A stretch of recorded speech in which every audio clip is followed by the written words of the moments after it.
Good morning. It's Aneta Itchak from Aneta Itchak Yoga and Wellness. How are you today? Hope you're well. I've been quiet for a while with everything that's been going on. I felt the need to have a little bit more of that inner time, inner space to reflect and notice how I am and hold it within myself and also hold my community. But there is something that keeps coming up for me that I wanted to share with you, and that is the difference between knowledge and wisdom. And that's something that I've been exploring for a really long time. So for me, wisdom comes from an embodied space, embodied experience of really experiencing it within my body, as opposed to knowledge that comes from, I know something is good for me, I know I should be doing something, I know I should be making certain kind of choices. Hi Caroline, lovely to see you here, hope you're well. Hi Jamie. So I'm talking today about the difference between knowledge and wisdom. And so this is what I experience with a lot of clients, this is what I experience with yoga teachers as I work with them. We know what's good for us. We know what we should be doing, or most of us know what we should be doing on that mind level. We read about this, we studied it, we talked about this. It's everywhere around us in the magazines, on TV. Self-care is good, taking time out is good, slowing down is good, nourishing your relationships is good, yoga is good, meditation is good.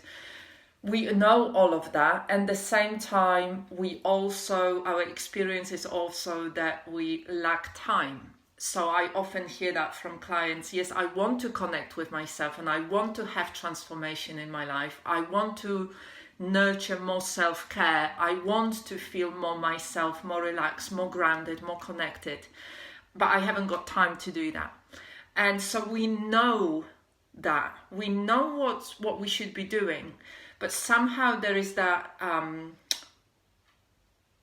distance between what we know and what we actually feel within us. And when we shift into an embodied knowing, embodied experience, I really know that I need to slow down. My body is saying, if you don't slow down, there's going to be serious consequences. Or I know this... as a yoga teacher, I know that I am just giving, and I'm not nourishing myself. I'm going to run out of steam. I really feel it in my body. Or the way that I'm living my life should be making me happy, should be making me satisfied, but actually my body is saying something completely different. And so there is that separation between knowing and an embodied wisdom. And when you move from just knowing on the mind level to really feeling it within your body, that's when you shift from knowing to wisdom. And it's really physical, not only emotional, not only the mind and the story created by the mind, the thoughts, but real physical sense of, yeah, that feels right. That actually feels like, this is right. This is how I'm feeling. This is what I need. And so to get from knowing to the wisdom, we really need to practice embodiment practices. And there are many different embodiment practices that you can do on a daily basis. One of them is centering. The other one is and you can do centering in many different ways. You can practice embodied mindful meditation. So not just mindfulness, which is awareness, but real embodiment, inhabiting the body, really feeling within the space of the body and within the wholeness of your experience. You can also do other practices. You can practice yoga in that mindful, embodied, connected way.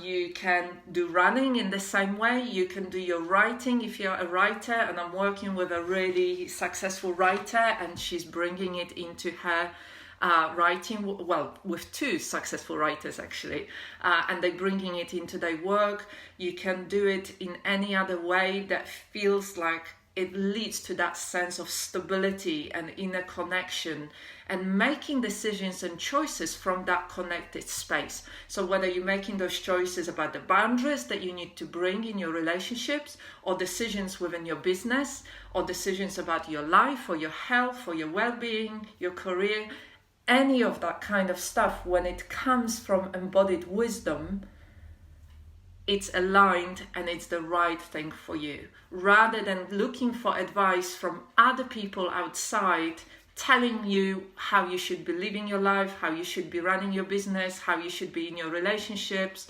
how you should be taking care of your health and well-being. I mean, this is why there are so many diet books out there. Everybody's got different opinion about how you should eat. And this is why so many of us try so many diet books and diets and, fail miserably, because it's actually not aligned with what we need within our body and our own experience and our lifestyle in this moment in time. So I hope that makes sense, that the connection with knowledge as opposed to experiencing embodied wisdom within the body. And really nobody is born with that. Very few people have got that skill as they are born, because most of us have been actually conditioned not to trust that. Morning, Helen, lovely to see you. Hope you're well. So many of us have been conditioned to not to trust that inner guidance and that inner knowledge, that inner wisdom. So we have to, for many of us as adults, we have to learn again.